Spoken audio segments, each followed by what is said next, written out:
Hello, hello, hello.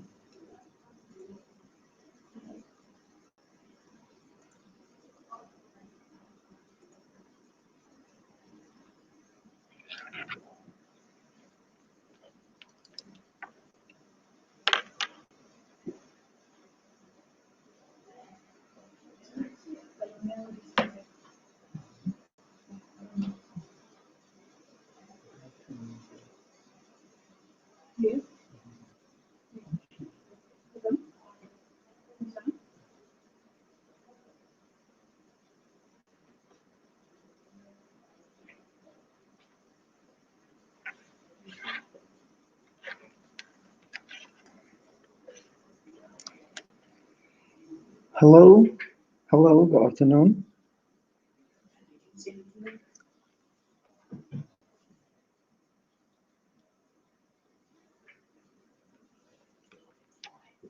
Hello, good afternoon to all of you.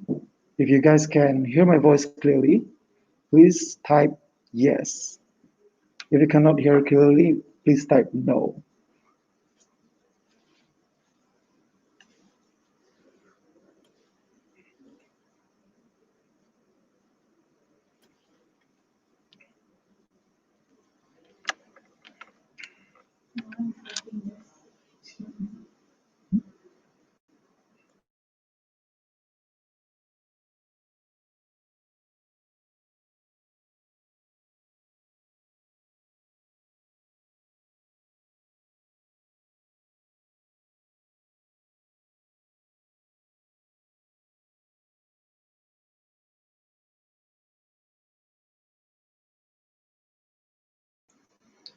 Okay, good afternoon, Miss LML. Okay, so now we're still waiting others to come in to join our session. I think we'll start shortly. Okay. Okay, again, thank you so much for joining our session, our virtual live talk session on Thursday, 22nd of April, 2021. Okay, today's topic is about psychology, introduction, and career prospects. Okay. So again, I want to ask all the participants, if you can hear my voice, please say yes. If not, please say no.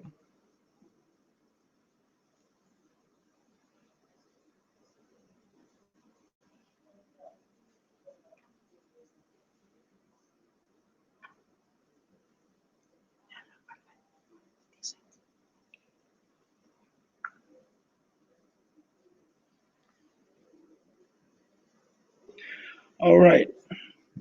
Without further ado, I would love to introduce our today's speakers, okay, which is Miss Sharon Sharmini.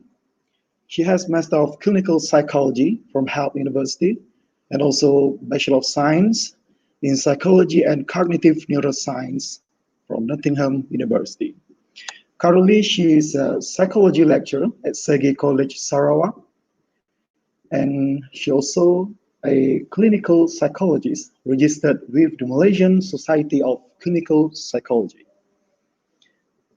Okay, I think it's time to start our session. Okay, now I'll pass the session to Miss Sharon. All right, Miss Sharon? Okay. Let me share my screen.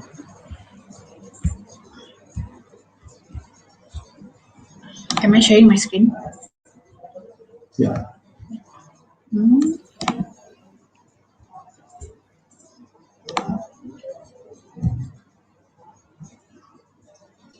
Okay, good afternoon, everyone. I hope everyone can hear me clearly. Ready? Okay, so welcome to today's webinar entitled Introduction to Psychology and Career Prospects. Our moderator, Mr. Firdaus, already introduced me. Thank you so much. So for those who don't know me, I am the psychology lecturer here in SEGI College Sarawak. So some of the subjects that I'm teaching now is Introduction to Psychology, Lifespan Development, Abnormal Psychology, and many more. So other than that, I am also currently working as an associate clinical psychologist with Naluri, which is a digital app that helps people reach their health goals. So as a clinical psychologist, we help people with mental health issues such as depression, anxiety, and many more. So before we start, I'd like to thank everyone for giving me your precious time this afternoon. So let's talk about psychology for those of you who don't know what psychology is. So basically, psychology is the scientific study of the human mind and behavior. So it talks about who we are, why we think the way we do, why we feel the way we feel, and why we behave the way we behave. So when you think about it like that, basically psychology is the scientific study of life and it applies to every aspects of human life. So let's talk about the history of psychology. In the past, it was very difficult for people to study the human brain and to look into the human mind. So people in the past thought that when someone acts a little bit differently, it's because of evil spirits. So mental illness or mental health issues, it was historically seen as the work of the devil. So every time you feel a little bit depressed, every time you feel like you hear things or see things, people would often think that it's because of Satan or evil spirit. So that was in the past. After that, people in the past also did this method called trephination, which is where they chip away an area of the skull with crude stone instruments to make a hole so that they can let the evil spirit in the head to escape. So in the past, because we don't know that it's because of brain disease, we don't know that it's because of mental health issue, people still blame the evil spirit. So they drill your skull to make sure that the ghost can escape. So we've we've been through a long phase of scientific study, and now we need to think about the nature of psychology. Some people say psychology is just art, and some people say psychology is science. So think about your own thoughts. What do you think psychology is? Is it just art or science? So in this modern era, psychology is actually both. Psychology is research because it is based on science. Whatever that we talk about in the study of psychology, it is based on research. It's based on scientific facts. It's based on numerous experiments. At the same time, psychology is still an art because it is something that we apply every day. It is something that we practice every day.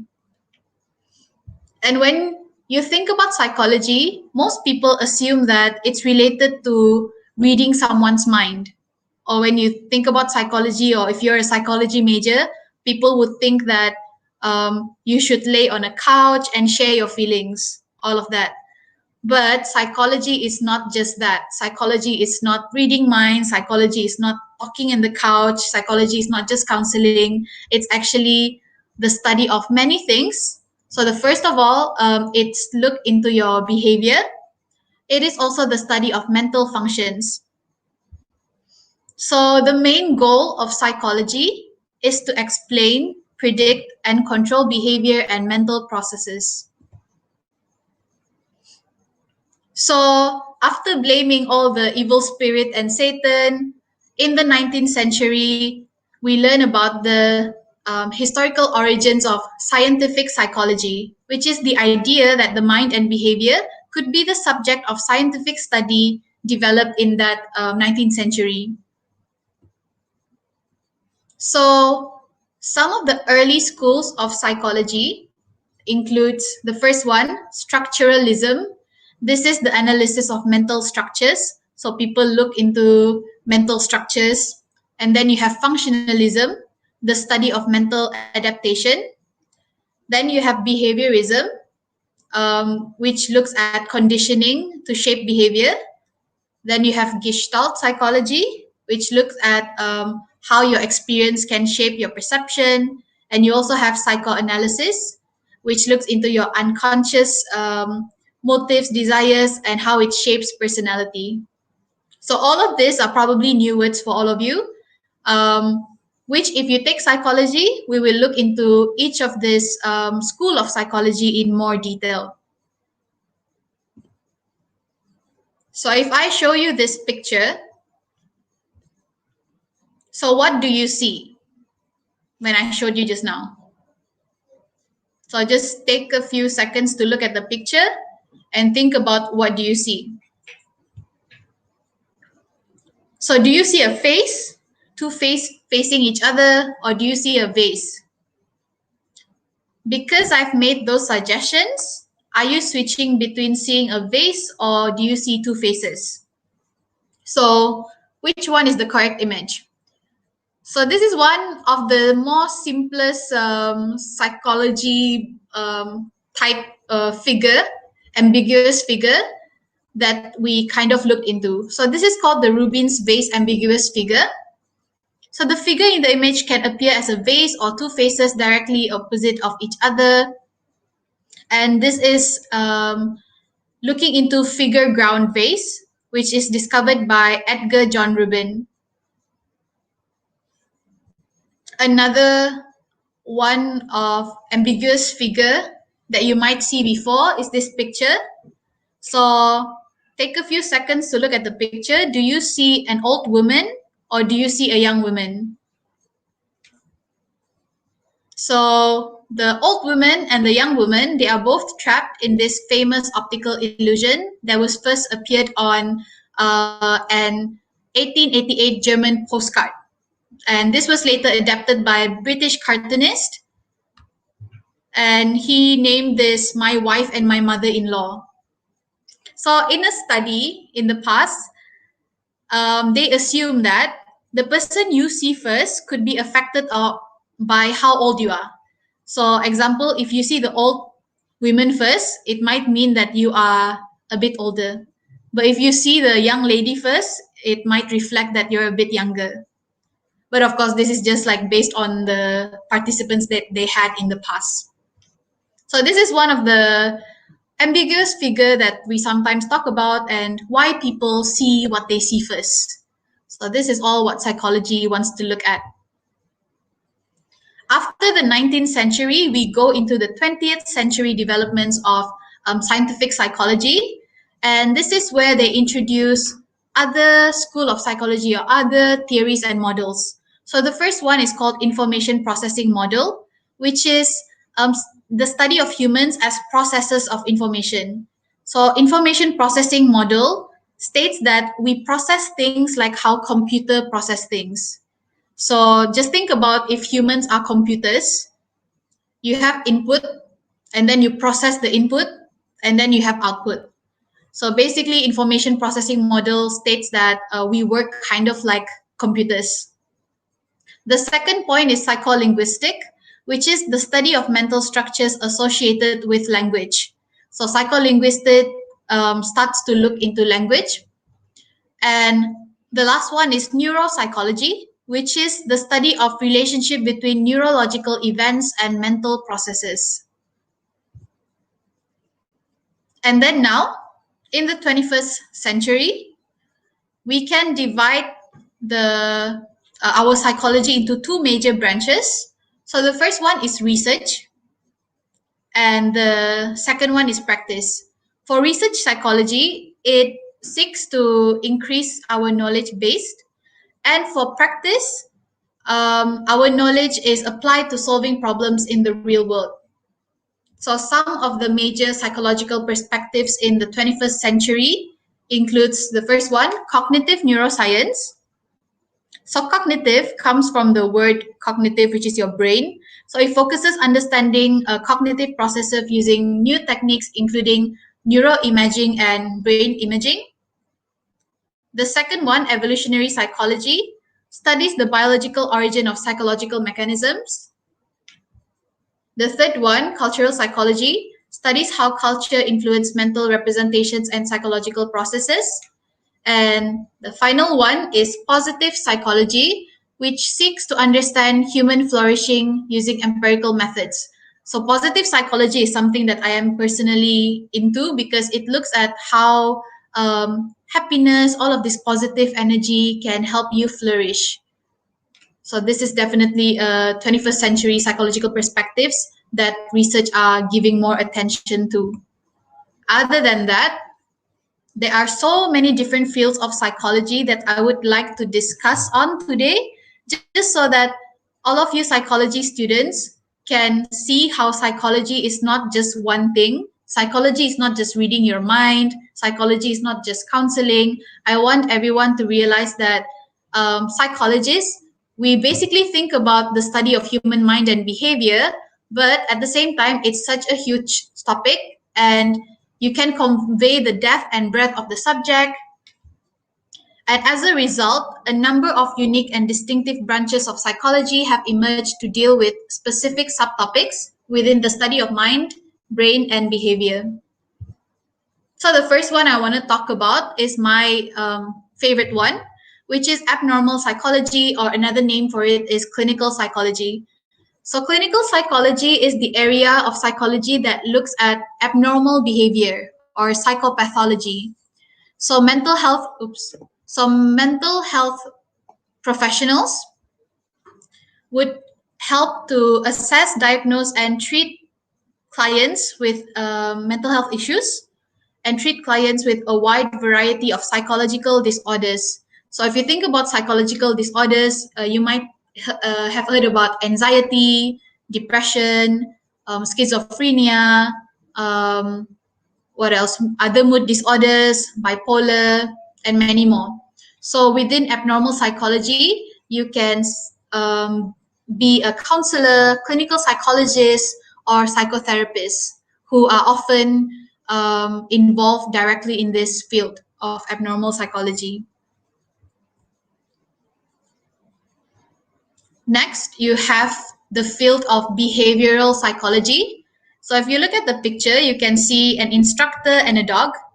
So basically, behavioral psychology, also known as behaviorism, is a theory of learning based on the idea that all behaviors are acquired through conditioning. So the school of behaviorism, or the field of behavioral psychology, they utilize behavioral strategies such as classical conditioning and operant conditioning to teach or modify behaviors. So, for example, maybe when you were little or when you were in preschool, you would remember that your teacher used a system of rewards in order to teach you how to behave during class.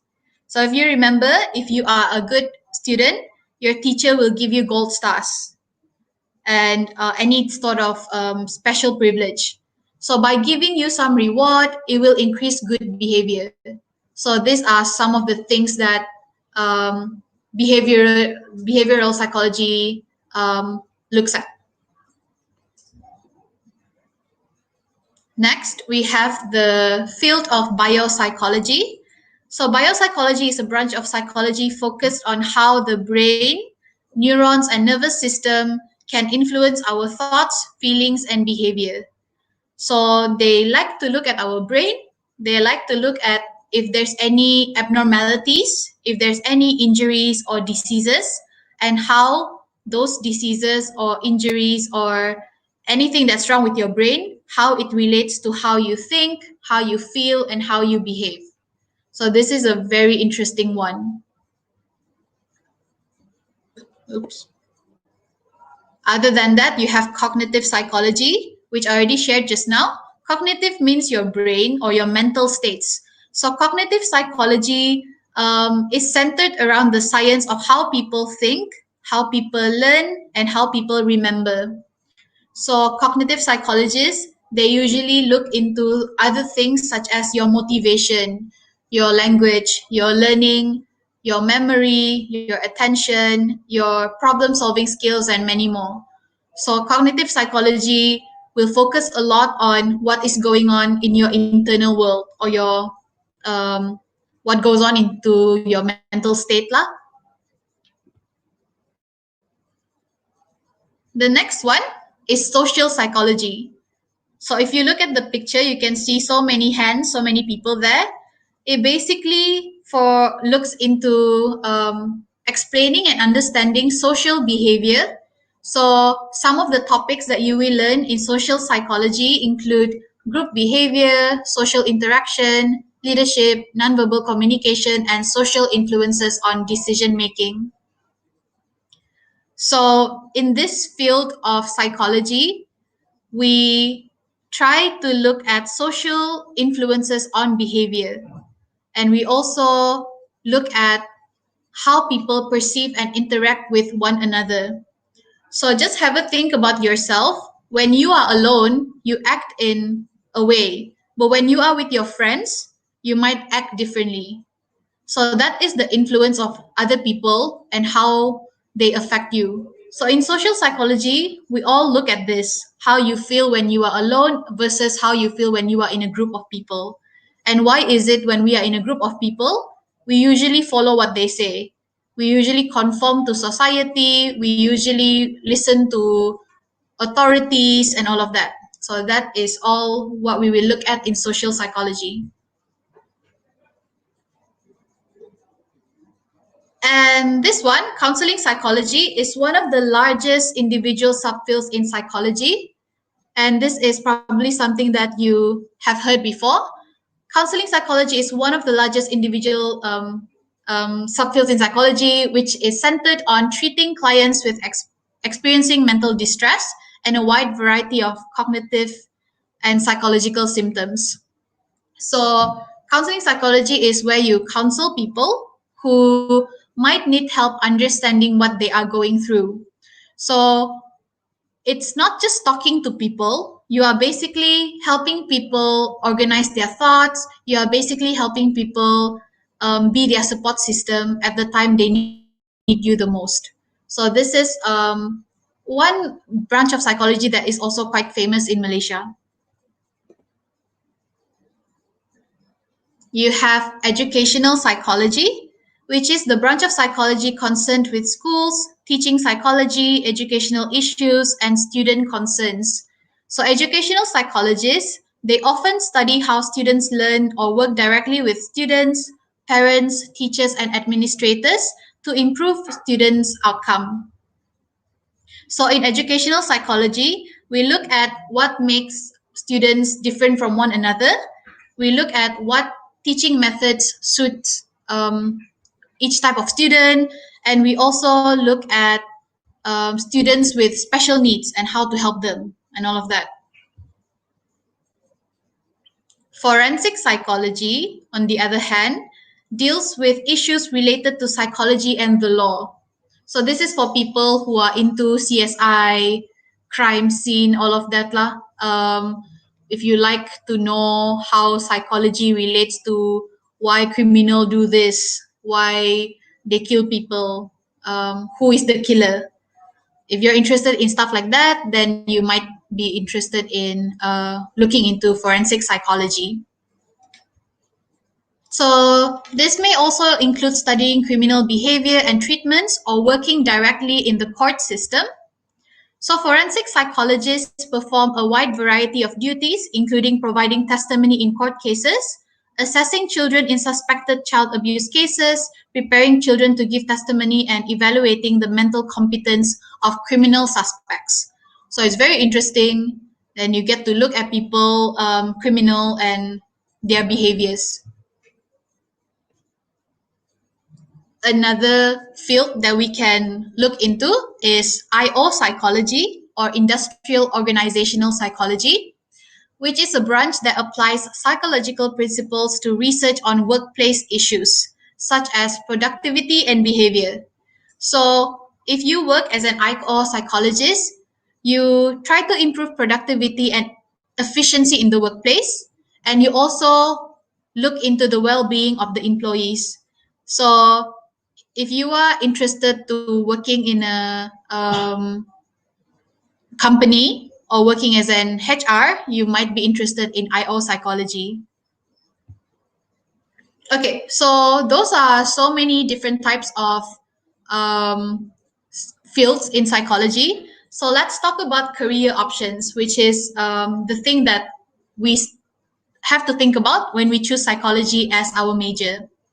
It's very important to understand the many subfields and specialization within this broad major.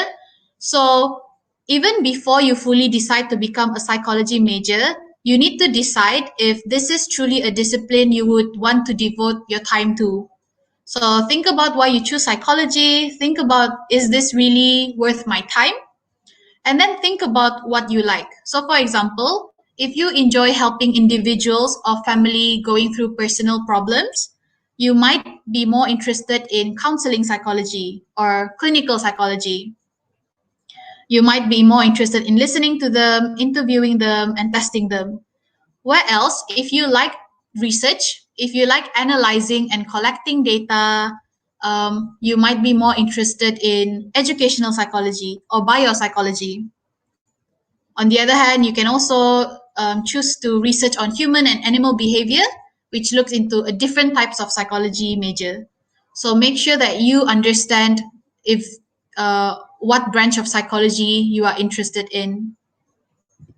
And it's pretty normal for us to be a little bit confused about what we want to be once we go into psychology.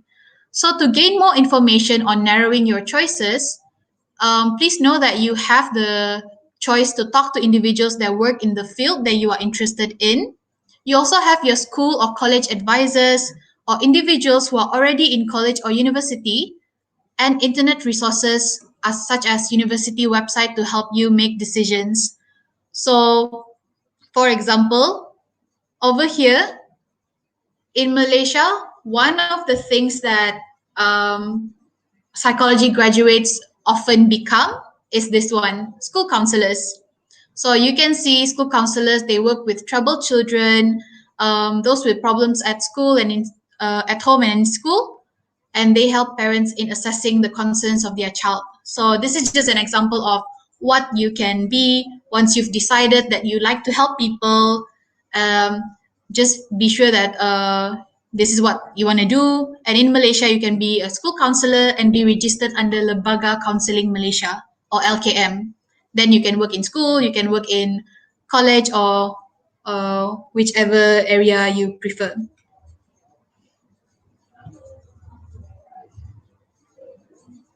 So now that we've looked at different branches of psychology and career options that you can look into, I would also like to explain a little bit on the types of psychology degrees, which is something that we need to think about when you become a psychology major.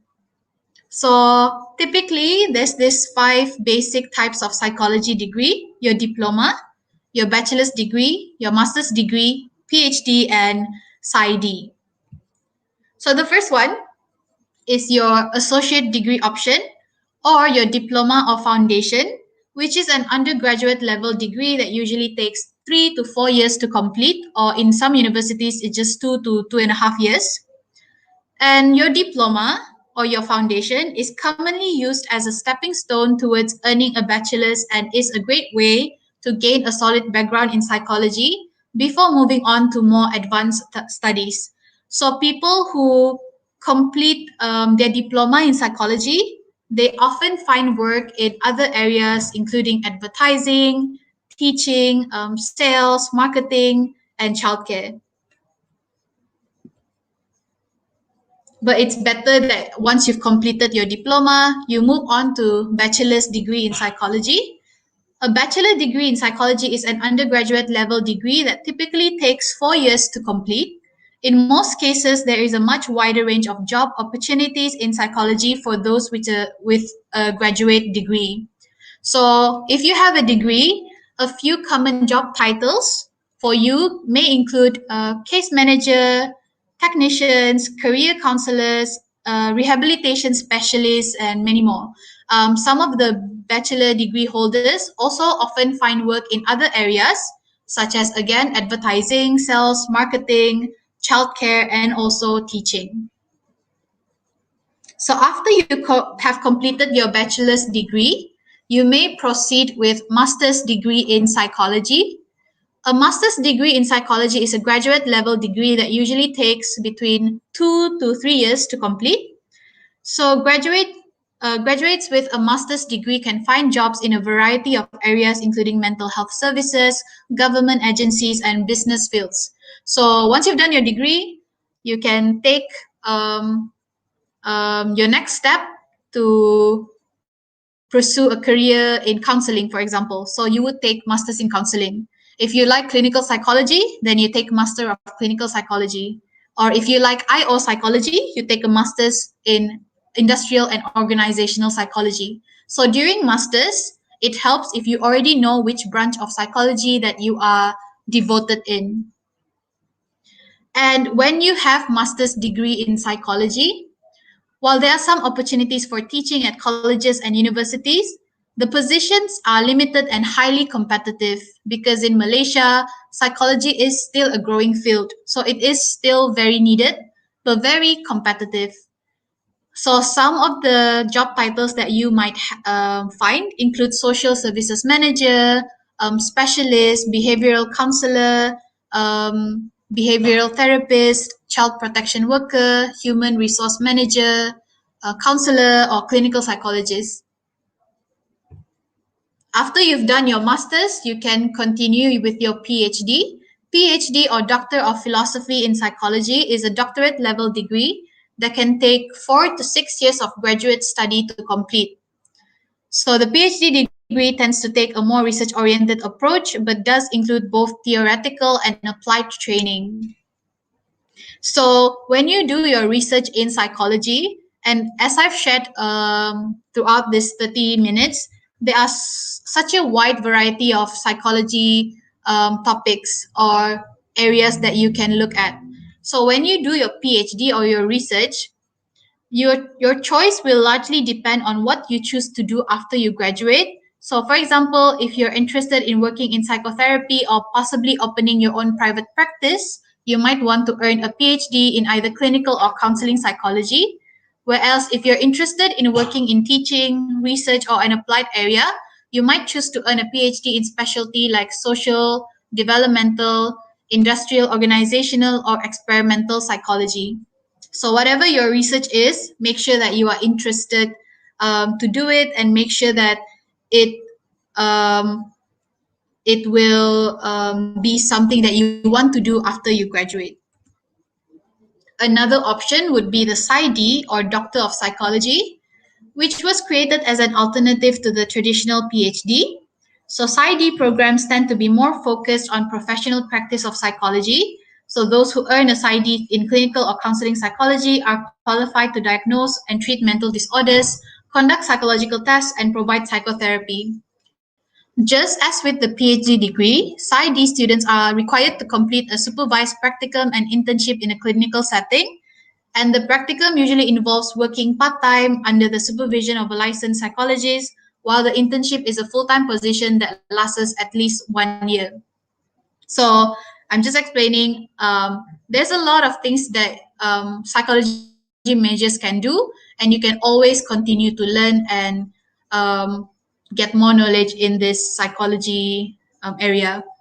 Other than that, there are so many different other careers in the field of psychology that I've not touched into, but they also exist. For example, transpersonal psychology, psychometrician, environmental psychologist, biogerontologist, Air Force psychologist, musical therapist, and victim advocate. Let's see, like there's so many. We cannot talk about everything. So you have so many options for which educational path to take in psychology, and it's wise to explore what careers each degree can open for you. So invest your education dollars wisely to meet your goals. So you have to first know your goals. And for those of you who are thinking about why do I need to study psychology, what is the importance, so think about the era that we are staying in now, in this constant changing era that is full of uncertainties and sustainability issues. Psychology plays an important part in providing sustainable solutions through understanding human attitudes and behavior. So just think about whatever has happened the past 2 years. Even with the pandemic, we now realize that psychology or your mental health is much more important. Just because there's this pandemic going on doesn't mean that we don't have to take care of ourselves or our mental health. So this is just like an example of uncertainty issues that happens in the world that we can help with if we understand psychology. So in SEGI College Sarawak, our diploma in psychology enables students to acquire holistic psychological skills that are transferable to other areas of study and careers. And in SEGI College Sarawak, we make use of interactive technology in our learning. For example, we use SEGI portal, SEGI Blackboard portal. We use Google Meet for classes or Zoom or Skype, and we use interactive game or online game services such as Kahoot to conduct our quizzes. Other than that, we have our psychology lab with assessment software. So in your computer, you can learn how to use SPSS, or in some courses, you might use MATLAB uh, Ox, Oxlen. We have observational rooms for counseling or role plays. We have counseling rooms where you can practice your counseling skills. Sometimes we have guest speakers from the industry to give us mental health topics or any psychological topics. We usually have industrial visits for students before the pandemic. But of course, after the pandemic, we'll continue this practice. We'll go to mental health facilities. We'll go to psychiatric clinics. We go to NGOs, orphanage, old folks home, and learn more about human behaviors there. And also something to look forward to is our students' body in SEGI. We have SEGI Psychology Club. Other than that, we have other clubs that students can be a part of. So that is all for me and my introduction to psychology. Again, if you guys have any questions, feel free to ask our friendly course counselor for any more details.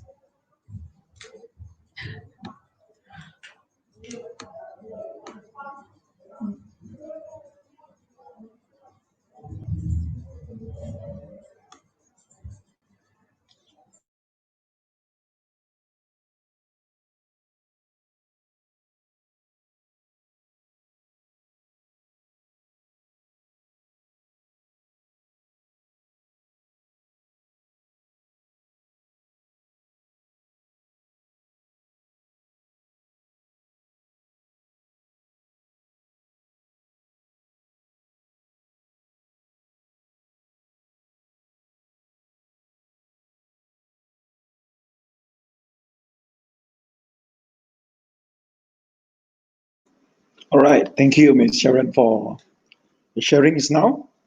Okay, if there are any inquiries about our psychology program, you can ask our course counselor, or you can visit our website at segi.edu.my.